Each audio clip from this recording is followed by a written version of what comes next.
Hey everyone, and welcome to this episode of Grow Wealthy Grooming. I am your host, River Lee. We're going to go ahead and do our little intro. Pardon me while I set that up. If I can find it, hold that thought.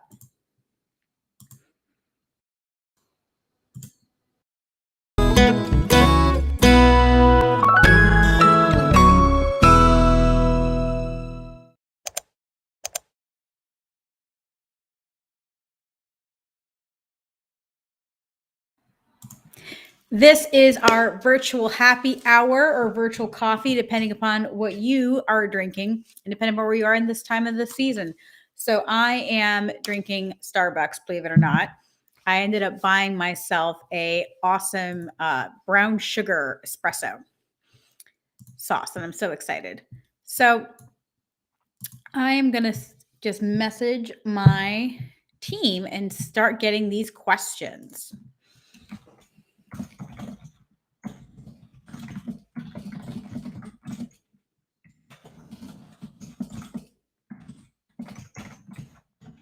Awesome.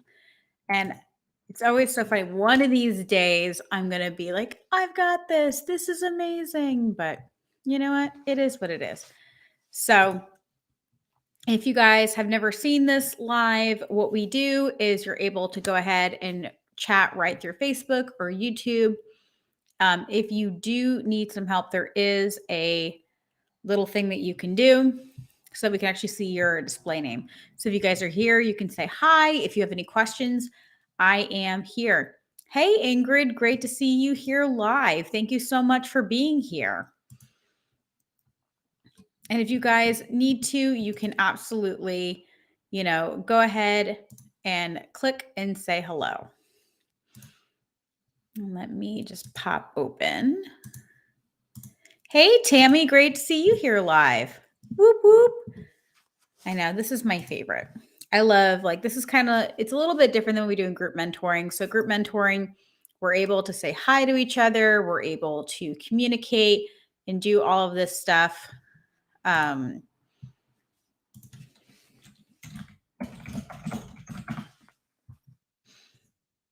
that's what I really like. I like being able to interact with everybody. It's a lot of fun. This may be the last one that we're doing for the season right now. We are coming into the holidays, the busy season for groomers, but also for my team. We are a business for groomers by groomers. And so discussing with my team, we may just do this virtual happy hour and then wait until January. So if you guys have questions, this is the time to do it. Otherwise, you guys can definitely hop into group mentoring, go on my website, find out all those different places. Thank you, Tiffany. So Tiffany's pulling some questions from Savvy Pet Professionals, which is my free Facebook group. So she said, I should say one of you guys in the group said, imposter syndrome is real today. Do any of you guys feel like you're not working to your full potential? I think that is exactly what a lot of people feel. And I just want to shout out, hey, Anne from Atlanta. Great to see you here. I think what happens a lot of time in the grooming industry is that we have decided what a groomer should be, whether that is as far as what you're supposed to be grooming, as far as a level of skills or an amount of money you're supposed to have, or the business that you feel like you should have, right? I personally used to feel like if I didn't have this giant business, that I would be a failure, right? And that's just not the truth of things, right? The truth is whatever you feel like is success is successful. And not everybody, how do I explain this? So the best way to explain it is that I had a grooming salon half a mile down the street from a grooming competition judge. He was a much, much, much better groomer than I was, but I charged more money. And it wasn't because I was better. It was because I knew who I wanted to serve. And the people I wanted to serve wanted something beyond the best haircut. And I really identified with that. And I think a lot of you guys think that you have to be a certain level of groomer to be worthy, or you feel like you have to be or do something to be worthy, but that's just not the case. We need groomers, and it might be your compassion that is so important. It might be the way the products you use. Everyone is different. So if you're feeling like you're not enough, you have to remember that the things that make you special are the things that your customers are coming for. And everyone feels that way. Some days I'm sitting on this microphone and thinking to myself, why would anyone listen to me? Who am I? I had a conversation yesterday with a groomer that I really respect. And it was really hard for me because it was this feeling of like, who am I? Am I supposed to be doing what I'm doing? But if I sit there and I just ignore the fact that I do think that I'm here to do things, that there's so many people that wouldn't have the opportunities that they have now. And that's worth fighting for. That's worth pushing through what we feel. So perfect. So Christy is asking, Art of Grooming, know exactly who you are in Utah. I'd like to talk about more call no show and card on file is the best way. Could we X arch up? When you say X arch up front, are you saying charge up front of your website by the booking program we use? So I personally believe that getting a card on file is something you need to have. And that's because I personally believe that people when they put a card on file, they know that. Oh, Ruth is saying, it's amazing. Do it. Yeah, I think you're saying charge up front. So it depends on how your system is set up. So for some of you guys, depending upon what type of program you have, it's worth charging a small deposit the first time to make sure that the card is valid. I've seen a lot of people do that. It's a non-refundable deposit. It can be something as little as $25. And that way, the card is valid. That is absolutely one thing to do. Yeah, Ruth is saying she charges a $40 deposit. I don't think 50%, it depends on your cancellation policy. So the cancellation policy I suggest is anything less than 48 hours is 50%, and then less than 24 hours is 100%. And that is for, the general public. And then there are other people I suggest a 7-day cancellation, and there's lots of other options. So in this instance, I would say consider if your cancellation policy is similar to what the one I suggest is, then I would highly suggest that you consider getting a 50% deposit and just tell them we're going to base it upon whether that's your consultation groom for your first time grooming, whether that is, your average groom for that price, and say, listen, we're going to base it on the, what we're assuming it's going to be, but we're going to be able to give you a final number or an ish when you get there. But putting that money down is really going to help you a lot because, again, you have that money sitting there. And then if you can apply that to the balance, and if you get there and the dog is crazy, you just refund the money, and that's a really easy way to do. But I personally think that everyone should have a card on file when they book an appointment.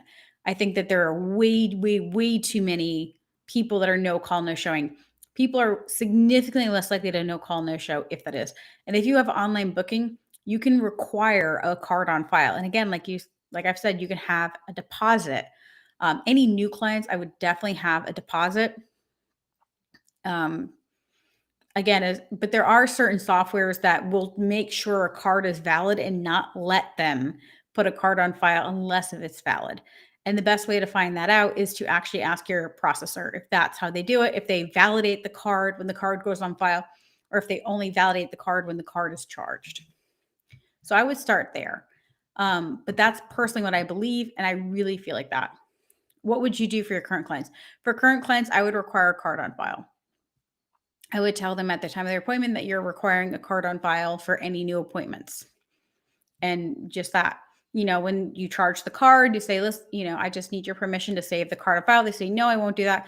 Say, then I'm going to need a deposit that we're going to leave at all times. And you can charge that now. Say your options are either having a deposit or a card on file.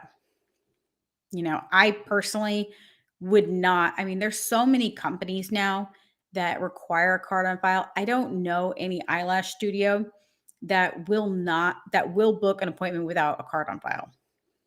I don't. And I think that's becoming more and more common. And if they're not respectful of that, that's a red flag to me. Now, I do understand them not wanting to give their card over the phone. That I do understand. But having an online one is very different. Ruth says, I do it and I get plenty of work. I was one of the first in my area. Best thing I ever did for my business. Absolutely. Somebody who is afraid to put a card on file. And again, I understand if they don't want to give you the card number over the phone, but either in person or through an online booking software, and there are plenty of ways to send them a invoice, which again, don't confuse invoices with the way a lot of people do invoices, where it's a deposit and say, okay, book the deposit. Once you've paid the deposit, we're happy to book you the appointment. There's lots of ways of doing that. Erin said, I do deposit for everyone that's flaky or new. I think everyone should have cards on file. Again, it creates leverage and it makes people behave. If I have a card, this is the reason why, I have you guys pay up front for services, because I don't want to chase you. I don't charge after the fact. I charge before the fact. And if it's going to take more time, care, and attention, I at least need something up front to make sure that there's skin in the game. So that's going to be really important. Next question. Tammy is saying, I am taking the price increase masterclass. I'm going to need my glasses. And my shop is being taken over by Doodles. Yeah, girl. We currently charge $65 for under 15-pound haircuts. Most of our Doodles are at $140, but really need to be $200 or more. Absolutely. Would you recommend raising my price to $200 now and then raising it again after I finish the price increase masterclass? Okay, so it depends. It depends on what the long-term plan is. So just to be clear, Tammy, like many of us, is having a doodle epidemic issue where we're having a lot of doodles. And the reason we have doodles is because if I have a small dog for 66 and it's basically double for a doodle, right? That takes significantly more work, right? And let's be fair here, like a Yorkie is 66 and then a doodle is 140. I mean, think about the amount of work. Now, some of you guys that don't like doing Yorkies, I understand, whether it's Yorkie, Shih Tzu, whatever little dog that you like to do. And if you're like, I don't like little dogs, well, imagine if that doodle was an eighth of the size, right?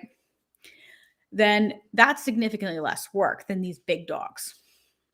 You also have a lot more issues with OSHA, with equipment, et cetera, et cetera, et cetera. So it really depends, Tammy. So one thing you can do is you can do an incremental increase, and you can start by saying that we are going to do and again, depending upon what week you're on in the price increase masterclass, one way of handling this is by saying to people that you are going to try to do the minimum increase that you can, and you're going to do your best to not raise it again and see how they do and say, listen, if I can make this sustainable, I will. If I can't, I will need to do another price increase with these big dogs. And people that are going to be pissed off over raising it $60 are going to be just as pissed off raising it $100. So don't be afraid. For the most part, doodle owners, big dog owners are never respectful. I shouldn't say never. I would say the majority of them are not going to be respectful with the price increase, right? For better or for worse, they just feel like they're entitled to our labor. They feel like their big dog should not be between $200 and $500, even though when I look at how much effort a little dog takes and how much effort a big dog takes, the equipment, the potential of injury for my groomers, the potential back strain, much, much, much more equipment, more product, etc. Lessening the life of my groomers or myself, right? So if you want to, you can always just let them know, hey, we're going to be doing a small bump.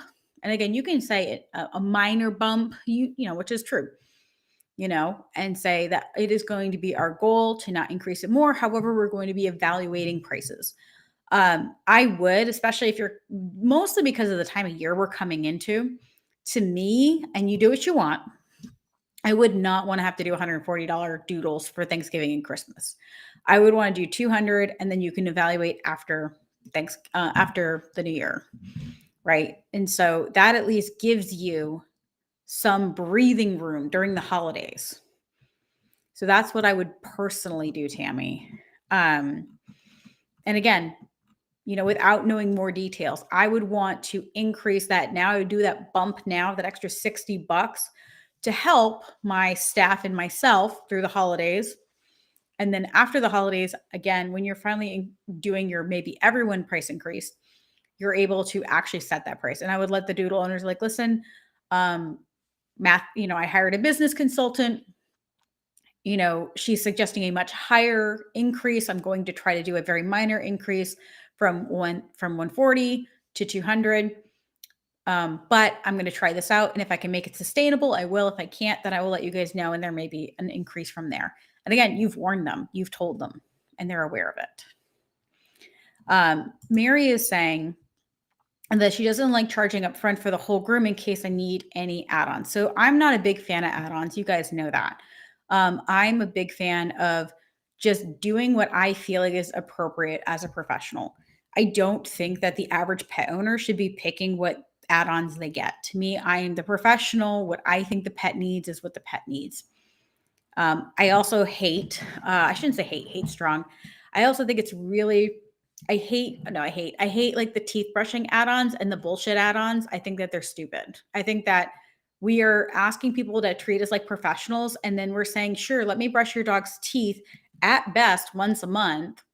Right. And for $10, like, I think that's stupid. Now, if you're talking about add-ons, like being matted, et cetera, this is where I also suggest things like consultation grooms, because to me, a consultation groom is taking into effect the most expensive option and then going down from there, or creating something that, is a time-based situation versus having a, piecemeal. But to me, the goal with having these grooms is to create long-term relationship. It's not a one and done.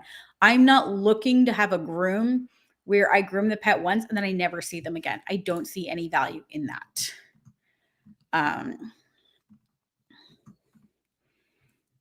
So Ashley is saying, what do you recommend for faster groomers? Most doodles only take maybe 15 to 30 minutes, more depending. Then my small dogs, which starts around $80 now. So first of all, like, this is where I teach pricing and points, and I want you guys to consider that. If you haven't already signed up for the business workshop library, you can either buy the pricing and points by itself, or you can take pricing and points in the business workshop library. So here's the thing. This is something that's really important, because what we're considering is just time. What we're not considering is the effort. And ultimately, sorry, Ruth said, how is your VUR? I don't know what that is. So for this, I want you to consider this, right? It takes you more than 15 to 30 minutes, but what is it doing to your body? Technically with OSHA, you're supposed to be lifting any dog over 50 pounds with 2 people. You're supposed to have bigger equipment, right? If you think about it, if you only groomed dogs under like 15 pounds, how much less equipment would you need? How much smaller would your tub need to be? How much smaller would your tub need to be?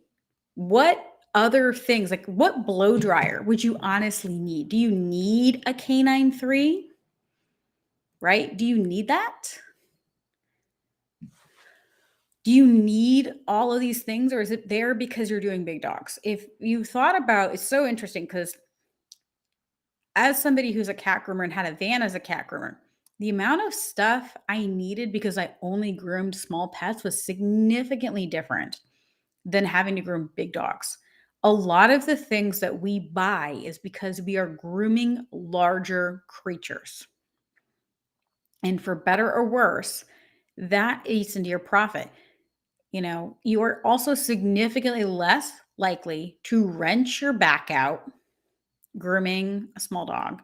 You're much less likely to, for better or worse, hurt your shoulder. And remember, if you're scissoring, right, you're doing this, a dog this big, and I know I'm pretending I have scissors. That's so stupid, right? I should be doing is this.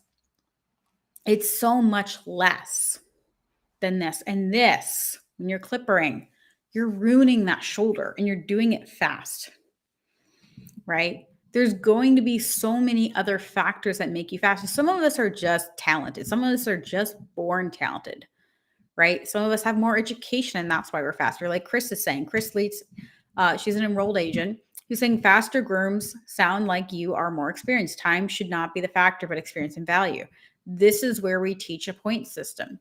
For instance, a small dog that's $80 in my point system, if it's like a 5 strip all over, nothing fancy, round teddy bear face, that dog is a 2-point dog. Let me ask you, if you had a bunch of Yorkies, if you had that one doodle on the table, and let's say you're not a doodle person, those doodle people, you don't count, or a Wheaton, right? Let's imagine if you had an 80-pound Wheaton instead, or a giant ass Cocker, right? And you had insert small dog that you don't hate. Let's say a Yorkie. I like Shih Tzus. I love they're derpy and lovely to me. Not everyone feels that way. How many, if I had Shih Tzus on my table and they were the same price, how many would you be willing to do to trade the doodle? So I don't know if you guys did this in the shops you worked at, but sometimes we would do where someone would be like, they'd have a doodle, they didn't want to do the doodle. And they'd be like, hey, can I trade you this doodle for your Shih Tzu? And of course, you'd be like, no. And like, well, what if I did 2 of your Shih Tzus if you do this doodle? And I'd be like, maybe. How about 3? At what point do you go, I'd rather do the 3 Shih Tzus than the 1 doodle, or the 4 Shih Tzus than the 1 doodle? Where is that number at? Hey, 80, great to see you here live. That's the important thing, is where is that number? And for some of you guys, you're like, no, I really love this. Okay, well, then if you were to hire someone, how many can they do a day? Most doodles on the low end, a mini doodle's generally around 4 points. On the high end, which is 2 Shih Tzus. On the high end, they're anywhere between 6 and 10.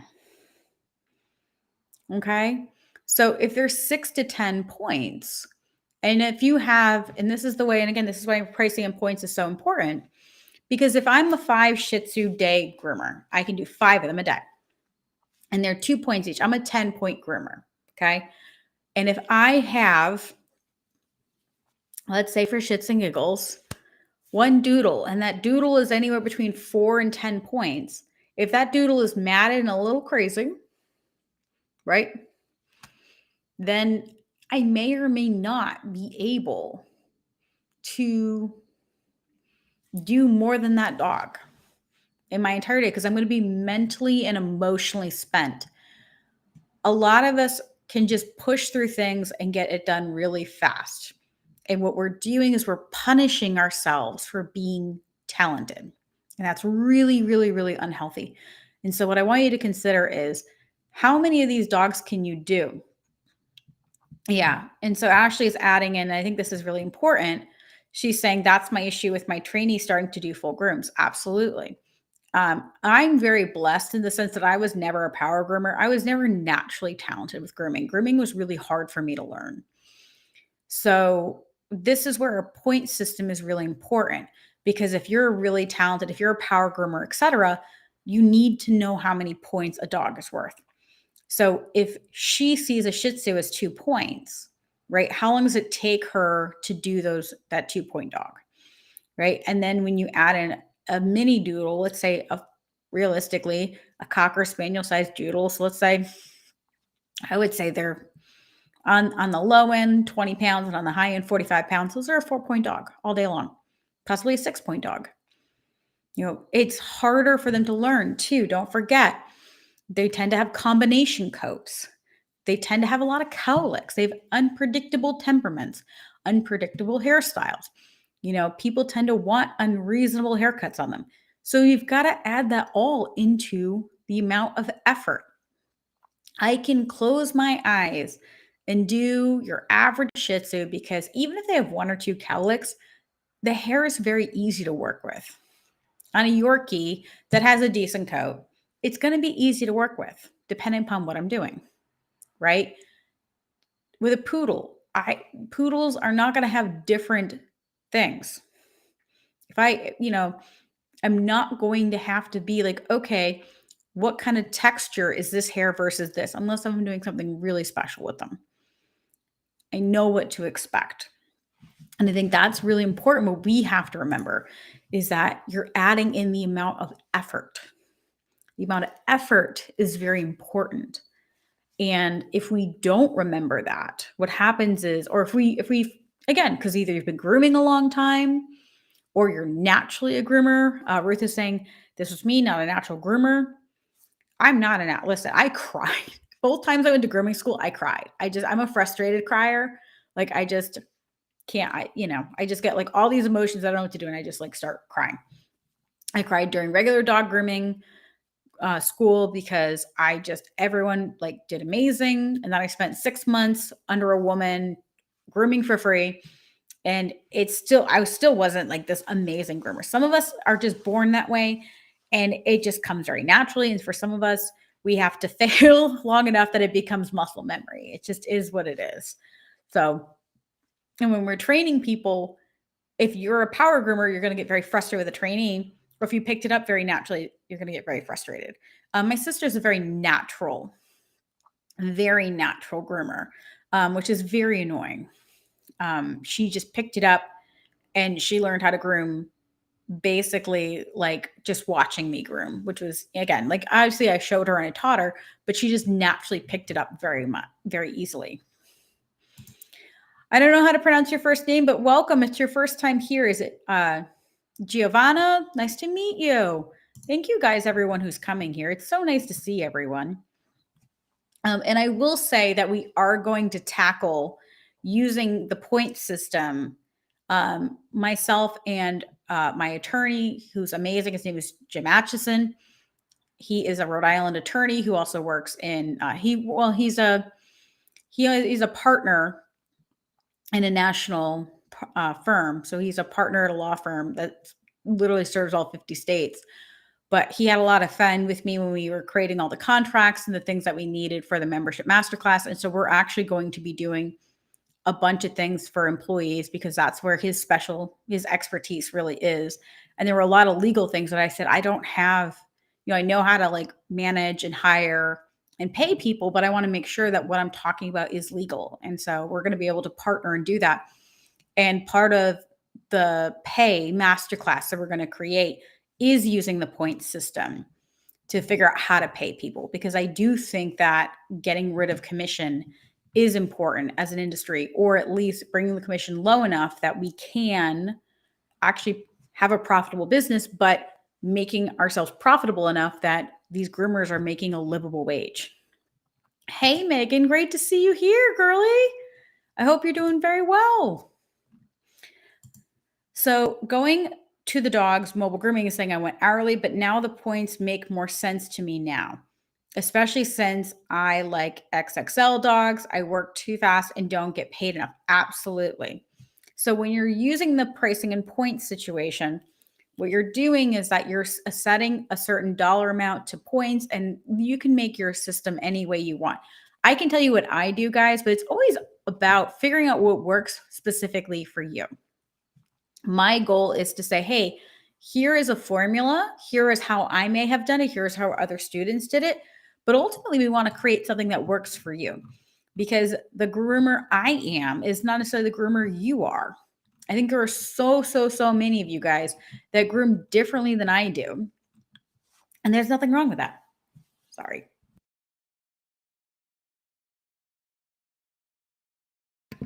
Well, that's attractive.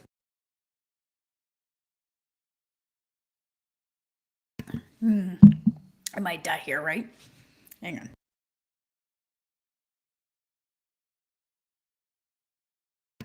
Sorry about that. Woo! All right. So Tiffany, thank you for your other question. So she pulled from the group, when you are calculating your business metrics, do you use your year or month numbers for total sales, etc.? So this is a difficult question. Oh, going to the dogs mobile is Shelly. Hey, Shelly, great to see you. I always forget everyone's grooming business's name. Listen, it's terrible. I can't. I'm like, I'll remember parts of it, but it's funny. I'm the worst with names anyway. I'm one of those people that wishes that people walked around with name tags, because like I will remember your dog's name. If you tell me your dog's name, I will God, I'll remember your pet's name like 20 years later, but your name, I don't know. I remember one day I met a lady at Target and I knew her from grooming her dog 2006. And I was like, oh my God, how's Bailey? Da, da, da. She's like, Bailey's dead. I'm like, oh my God. And she's like, how did you remember me? I'm like, I don't know. I just, Bailey's mom. But anyway, so in Price Increase Masterclass, we do issues on business metrics. We're not sitting there doing the really nitty gritty of this stuff. Okay. And I want to say that first and foremost. Okay. Because there's a big difference when we're trying to do things for things like the Price Increase Masterclass or for our basic overall. Right. And I think there's a lot of you guys that are like super detail oriented. You want to get down to the nickel and dimes, but the majority of the pet industry really can't handle sitting there and getting those down deep numbers. Now, if you have a professional who is going to give you those numbers, that's great. If not, well, then I want you to get issues, okay? And I know that's not ideal, but especially in the Price Increase Masterclass, it's all about you at least knowing your numbers. And I think what I love you guys for, but I also get very frustrated with, is that sometimes you guys, I always say it's like you have cancer, but you're worried about your cold, okay? So you're worried about getting the numbers exactly perfect, but you're not even doing the basics, right? Or ignoring the big problem, which is that you don't even know, you don't know how much of a percentage you are paying into payroll. I've had people say, no, my payroll's at 30%. And I said, okay, send me the rest of your metrics. And we do the metrics. And I'm like, well, that is 130%. So where is the rest of this? What is going on? Okay. So when people are doing business metrics in accordance to the Price Increase Masterclass, I will say this is that I need to know a couple of things. One, how long have you been in business? If you've been in business 3 years, it's been a wild ride the last 2. Is they fairly stable, or have you added new employees? Have you lost employees? Like what's going on in your business? Right? Because there's so much that can shift. And are you a seasonal business? So if you are in New England right now, we just came out of summer. You may, if you live in an area that has a lot of seasonality, did you just have a ton of people come to your area and you have a lot more people? Or are you in Florida or in Arizona and maybe you had less people? What's going on in your business? Did you have a bunch of employees that just quit? Or did you just hire on a bunch of employees? You know, did you just buy another van? Did you just switch from being in a shop to being mobile? You know, did your kid, did you not really work extra hours this summer? Or did you take some time off this summer because you have kids and your kids just went back to school? So this is where, depending upon what's going on in your business, I would personally do 3 months, 1 quarter, right? And see what the number is compared to the year and see how much of a fluctuation that is. So I would do both. I would take 3 months and see where your metrics are, and then look at last year.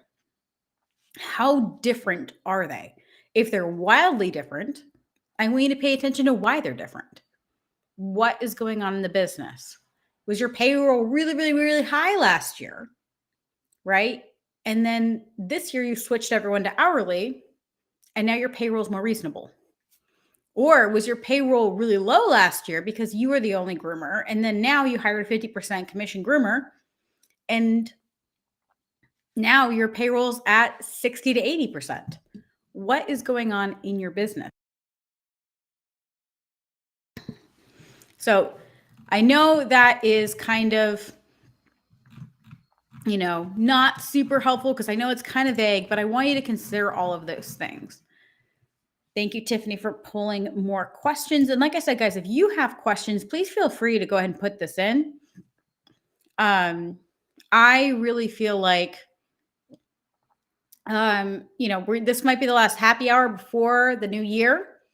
So feel free to ask questions. My team is all groomers. So we're going to probably take the majority of this season off. So I have a client cancel on me the last 2 appointments within 24-hour cancellation policy. If she cancels again, should I have her pay a non-refundable deposit of 50% of the fee? So my personal feelings on,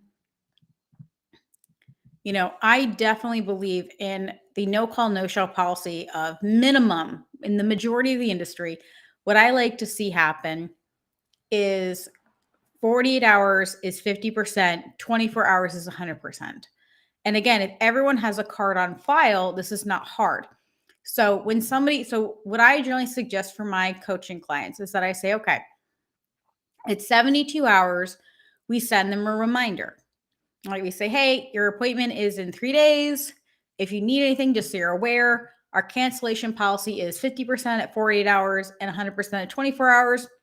And so at 48 hours, if they text to cancels, because most of you guys do text, what I would say is like, oh, I'm more than happy to cancel. I just want to make sure that you are aware that, it's going to, we're going to have to charge you 50%. Are you sure you want to cancel?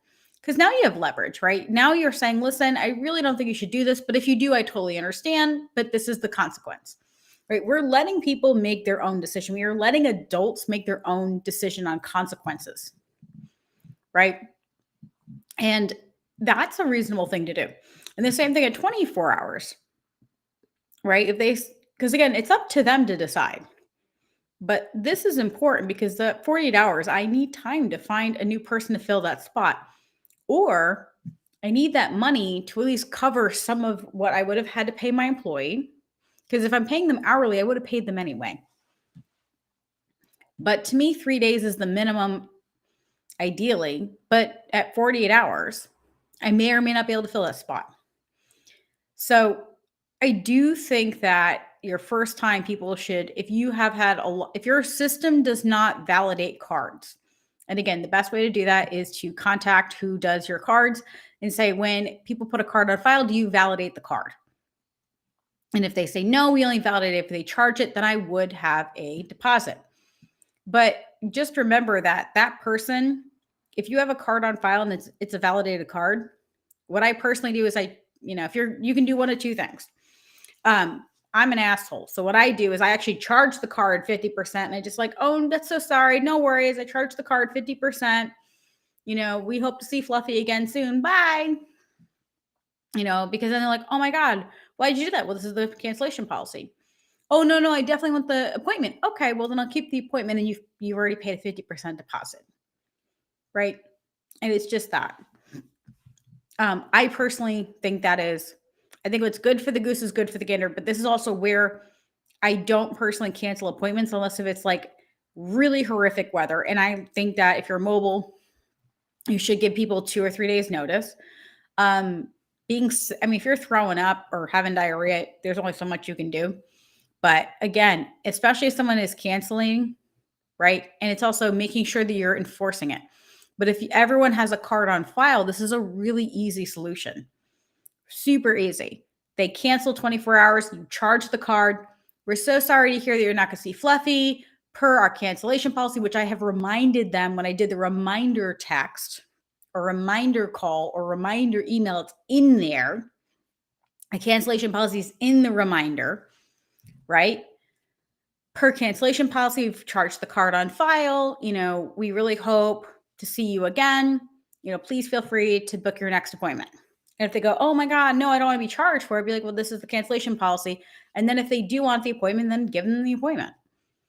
Some people, if they're going to get charged, all of a sudden they magically have availability to actually go to the appointment, which again is stupid, but that's their choice.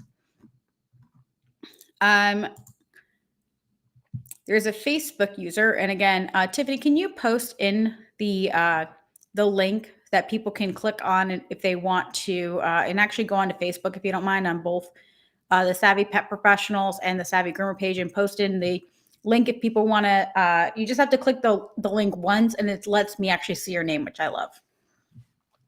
So do I personally work with any cat cafes, or have I ever worked, or would I ever work with them as a groomer? And the answer is personally no. And you have to kind of decide who your soulmate client is. While I have a big heart for rescue, I don't find the average rescue is super supportive of maintenance grooming, whether that is cat grooming or dog grooming.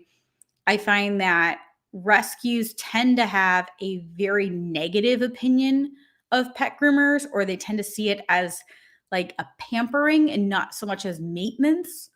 I have yet to find a rescue that has the same belief system in us being the eyes and ears of the veterinary world. Like, we're here to like check your pet every month, to groom your pet, to help support all of that. I have yet to find a rescue or any other organization. I'm really aligned with breeders, especially breeders that show. Breeders that show, they know why grooming is something that happens regularly. So, that's really it. Um, so Ruth is actually asking, what is a cat cafe? So cat cafes are super fun. They're super fun. I love cat cafes. We have one here in Rhode Island. So what they are is they are generally like places that generally they're kind of rescues where they have cats generally for adoption, and you can order a lot of them. You can order coffee or pastries, and you can kind of hang out with cats. So it's really cool. I went to this amazing one in Nashville. They're popping up everywhere. There are really cool areas where you can just kind of hang out with these cats while you're drinking your coffee, interact with them. It's an amazing vibe. It's really cool. It's kind of one of those things you have to go there to understand it.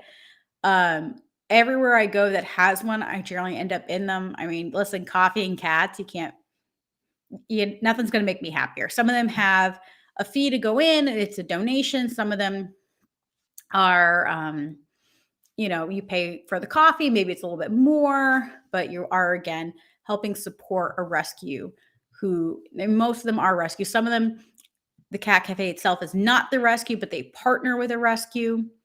So it's really fun. I apologize. The user I apologize. They're saying, do you offer business coach work with cat cafes? So it depends if you are a for-profit or a non-profit. It's no different than I've worked with dog daycares, I've worked with dog trainers, I've worked with indoor dog parks on helping them really connect with their soulmate client, work with their branding and work with their marketing. Absolutely. But generally speaking, if you guys are a nonprofit, there are a lot of things that you have to be very cautious on. Things can get a lot stickier because you are tax exempt. So I generally don't work with anyone who's nonprofit just because I'm an unapologetic capitalist. And if you are a nonprofit, you really need to have a pulse on what is legal and what's not. For instance, a lot of the ways that you interact with other businesses or other for-profit businesses, you have to be very careful. And a lot of the decisions you can't make by yourself. If you're a nonprofit, a lot of times you have to talk to your board. And, I don't love working with people that have, businesses with like 3 or 4 partners. 2 partners, we can kind of work together. But if somebody has, a collective, they have to, if we say, let's try this, and they have to go back to the collective, and then we've got to convince the collective and do all of that. That is just personally not fun for me, very honestly. But I think that there's so much fun. Cat cafes are so much fun. And I think that, as far as becoming more profitable, getting better clientele, et cetera, there's so much opportunity. So that is definitely interesting. So Gina is saying, when deciding a non-member pricing, how much should it be? The member pricing, I'm thinking $30 to $50 more. So for those of you guys that don't know, we have the membership masterclass, and that is all about a membership groom. If you're not sure if membership is for you, we actually have a great free workshop where you can take it to see what a membership grooming salon is, or mobile. And we talk about the 5 different membership models that we discuss. And I'm sure Tiffany will be more than happy because she loves me to put it in the chat. And that's savvygroomer.com/MW for membership workshop. But so I guess the main thing when you're doing if you're doing a membership that is both members and non-members, the question is the goal to have non-member pricing just until you're full of having members, or do you want to have both? So if your goal is just to have non-member pricing until your membership is full and then be membership exclusive, then I would make it probably 25 to 50% more. And the reason why is because you're trying to use that pressure and leverage in order to get people to sign up for it. Plus, you want to make it enough money that they see value in it. And that may sound greedy, but the truth is that it's unfair for them. It's kind of like me saying, I want a relationship and you don't want a relationship. And my option is either to break up with you or at least get some nice dinners out of it, which sounds really tacky, but you know what? I'm just a girl. What can I do? So that's what you have to decide. If this is a long-term option where you want to continue to offer non-member grooms and you're going to leave those pockets open, which some of you guys do to kind of fill in and add some extra money, then that's not bad. And it depends too. Is $30 to $50 more, 25 to 50%, then you're on the right path. If it's not, then I would really consider it more. And thank you so much for helping finalize my pricing. Absolutely. Totally here for you, girl. I gotcha. All right, let me see if I have. Gotta itch my eyeball. Sorry, everyone. Oof. Okay. Do you have any recommendation for additional service or retail for grooming to bring in passive income? So let's be very clear on what passive income is. Retail is not passive income because you have to actively sell it. That is a crap ton of work considering we are living in the Amazon world. For the most part, I don't think the average grooming salon, if you are primarily a grooming salon, there's not enough meat on the bone that retail is generally worth it, unless if you are upfront and you are really passionate about selling that retail. Retail generally sells for anywhere between 10 to 30% net profit at best. And when you think about how much grooming is, comparatively to those options, you have to invest the money in the inventory. You have to know what the inventory that your clients actually want. You have to have a big enough clientele that wants to purchase these items and is going to regularly purchase them. You also probably don't have or want a lot of walk-in traffic, right? You generally don't want a bunch of randos coming into your shop, looking around, and they're going to buy a $10 toy. And by the way, that toy you probably paid, let's say it's $10. Let's say you bought it for $3. So you're like, oh, goody, I made $7. Except you didn't because you had to pay someone to be there from open to close. How much did it cost you to have someone there from open to close? If you're paying at least $15 an hour to have somebody up front, basically sitting by the register, you have to move a lot of retail. The average grooming salon owner doesn't want to be there just because. And I think this is where we tell ourselves, like, what I want to do is buy a bunch of stuff, hope people are going to buy it, and then pay someone to sit around hoping someone's going to come by who's not a current customer and buy it, or hopefully my clients will come by and buy it. Most of the time when we're selling things, it's something we've curated for the client, right? It's something we say, Fluffy needs this, or Fluffy really loves this, and this is why you should buy it. And people are like, oh yeah, you're right. But even then with retail, you're encouraging people to hang out up front. Do you want that? And again, most of the people that are my students really don't want people hanging up front or hanging around their shop or randos walking in, right? Think about it. If you go to Petco or PetSmart, there's a reason that their grooming is sectioned off.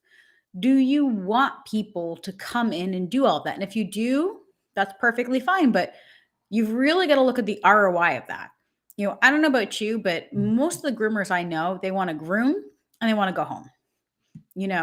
If you have no people in for the day and your goal is to sell retail, you have to sit there just in case somebody may or may not want to come by and buy something. Alternatively, if you want to do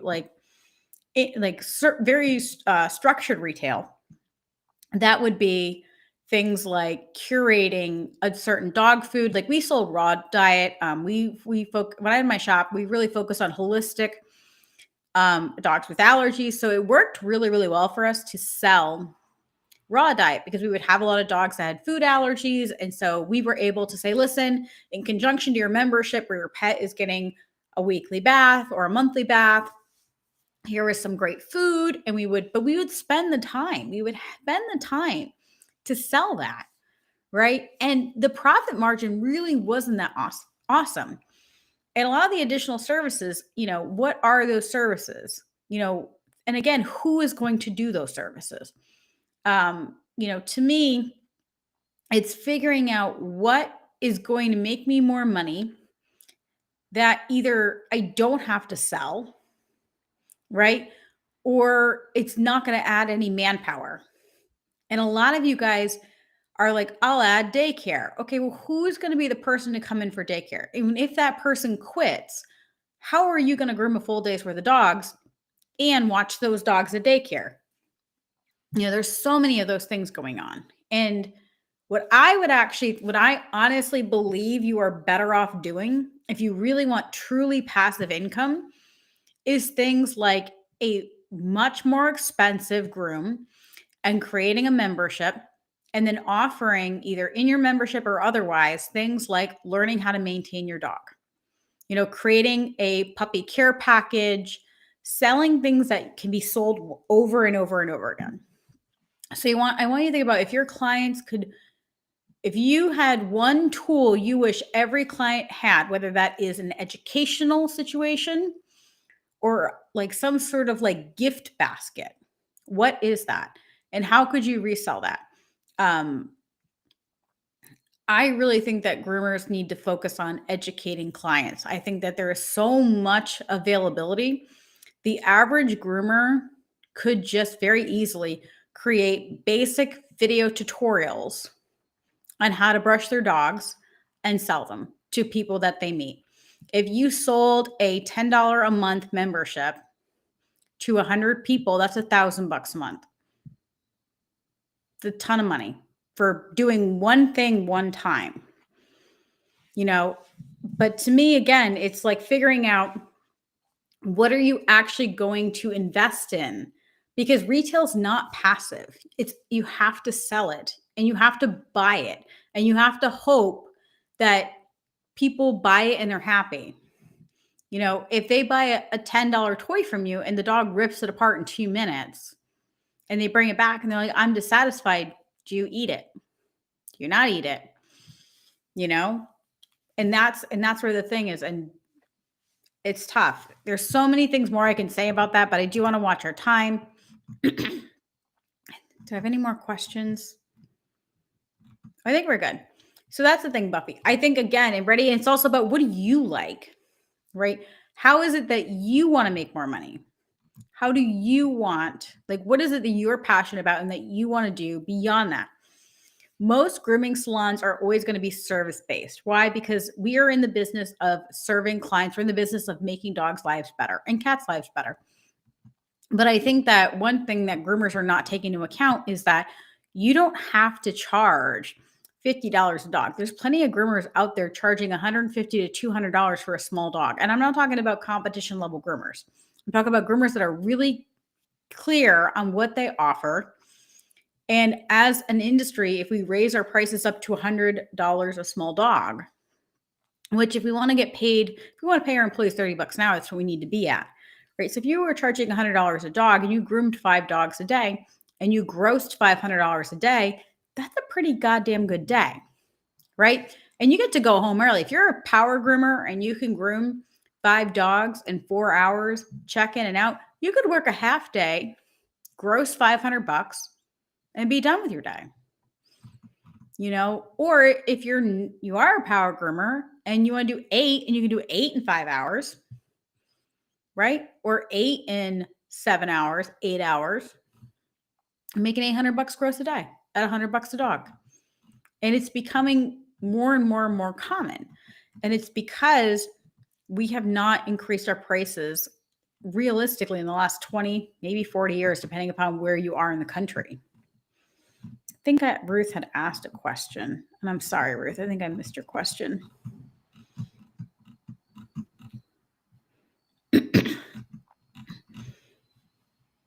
Oh, there we go. So Ruth had also asked, how is the virtual assistant grooming coming? So the guys that don't know, we are going to be creating a virtual assistant for groomers certification. It will definitely be out next year. We are halfway through creating. It's going to be a 3-level class. We're going to have our foundations.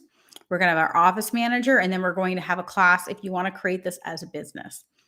That will be, at least the foundations will be out in January.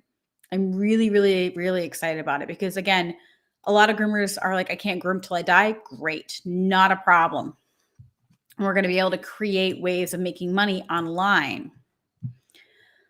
And I think that's going to be the way of the future. There's lots of groomers that don't want to have to contact customers or would love for you to set up those online things. So there's going to be a lot of opportunity. There's going to be jobs we didn't even know existed in the next 2 to 5 years. So, and really quick wrapping it up, Vanessa's saying, I want to know about budgets. How many bank accounts should a business have? Well, that depends a lot. I kind of do a profit first hybrid. So I have 4. I have one for payroll, one for my taxes. I have my emergency fund, and then I have the expense account. That's how I run mine. And I automatically go ahead and when I get money in, I kind of put them all in their things. And that's the way it is. We do have a online class called Personal Finance. It's about personal budgeting. And I always say that personal budgeting must be learned before business budgeting. It's kind of like trying to groom when you don't understand the bath. If you're not creating a monthly budget, right? If you're not creating a personal budget every month, then you really should be careful trying to create a business budget. If you don't know how to do very basic planning with your money and not a list of bills, a zero-based budget on a regular income, because most of us are irregular income, then I would be very, very careful trying to do a business budget. Again, you would not want someone who doesn't understand the fundamentals of bathing and blow drying and setting a coat to then start grooming a dog. You would always tell them you need to learn how to bathe, how to blow dry, how the hair is meant to look before doing the more technical stuff. Or you wouldn't want somebody to there are people that immediately learn on pattern dogs, right? There's definitely people that do it. But I would rather have someone learn how to do a shave down before trying to learn how to do a continental. There are people that can do something other than that, but this is what I highly suggest. And you can always do what you want. But with your budget, you have to understand why you're budgeting, what you're thinking about. And also from a personal standpoint, you need to know what you are about. Because when we're turning around and we're looking at things like business budgets, when we understand who we are fundamentally, and you are what you spend your money on, right? I mean, you could tell Riverly's obsessed with coffee because she spends way too much at Starbucks. It just is what it is. It is what it is.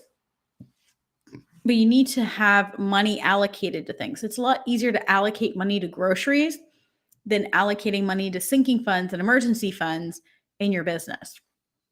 It's a lot easier to save up for Christmas in your personal budget and practice there than figuring out how to create a sinking fund for something like, a bathing system or a van, right? For those of you guys that buy a van and you're paying off your van and your van's paid for, it's easier to then save up for your next van and have that discipline if you've practiced in your personal life, for better or for worse.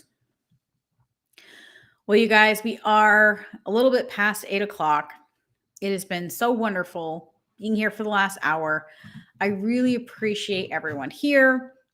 Feel free, guys, to always post your questions in our free group, which is Savvy Pet Professionals. If you're interested in learning more about me and what I have to offer, I have tons of free stuff on YouTube. We have our podcast. If you go to my website, savvygroomer.com, you can see all the ways to work with me, as well as all of our free content. It's going to lead you there. All good and well. Like I said, we will probably not be doing a virtual happy hour in October because that would be Halloween. I don't know about you, but I think we all deserve Halloween off. And then my birthday is November. So I don't want to do it. My birthday is right the week of Thanksgiving. So I don't really want to work that week. I want to take it off and relax. And then, Christmas, I haven't made a decision. So we're going to take these off, and I'm going to support my team so that they can take some time off as well, because they work hard making sure that we, have all this free information. We're going to be doing, obviously, our regular show. We're just not going to be doing the happy hour. And what I love about my team is that we all are really respectful of each other. We practice what we preach. And I'm only human. Sometimes I'm not the perfect person either. Sometimes I'm not my best self. They know that. But we do try to live up to what we, to practice what we preach. But yeah, if you guys are interested in having more of this kind of dialogue and conversation, I highly suggest you guys check out our group mentoring. That is only open from the 1st to the 5th of the month. Keep an eye on our social media. We're going to be having a lot of opportunities for either new classes, or we're going to have new opportunities for more group coaching, and as well as possibly opening up some spots for our one-on-one coaching. We'll see. All right, guys, as always, it is always awesome to see you guys here. I love spending time with you.